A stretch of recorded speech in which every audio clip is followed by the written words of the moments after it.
How can a foreigner work in Macau? A non-resident must obtain a work permit and blue card to be able to work in Macau. Kung ang resident employee ay hindi pasok sa qualification at pasahod ng employer, maaaring mag-apply ng quota para makapag-hire ng non-resident worker. Ibig sabihin, kahit sino na gustong magtrabaho dito, basta may employer na willing mag-hire at mag-sponsor sa'yo, ay posibleng makapagtrabaho ng malaya basta makumpleto nyo na employer mo ang requirements na hihingi ng government. Minimum age to work with contract is 18 years old po, mapa-resident or non-resident worker.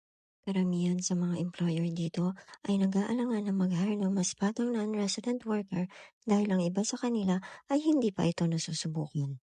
At gusto nilang makasiguro na ma-approve kaagad ang working visa dahil madalas dito ay urgent na kailangan magsimula sa trabaho ang bagong employee. Below 45 years old naman ang limit para mag-hire ng non-resident worker sa mga kumpanya. Pero kung ikaw ay fluent sa Chinese, mas mataas ang chance mo na ma-hire agad at halos walang age limit.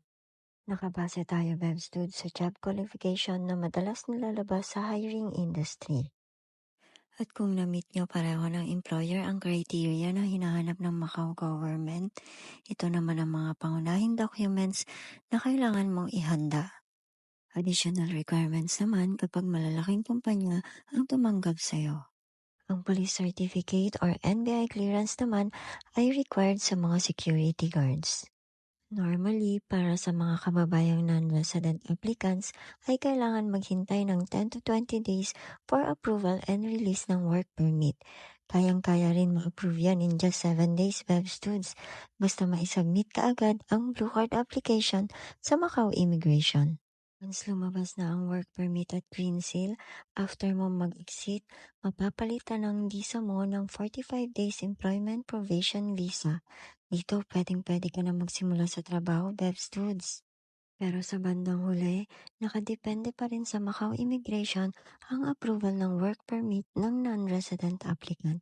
Dahil tulad ng ibang bansa, kahit sa Pilipinas, Webstuds, priority dito ang mga local residents. Paalala ha, bawal magtrabaho ang tourist visa holder. May tamang paraan para makonvert ang visa para maging working visa.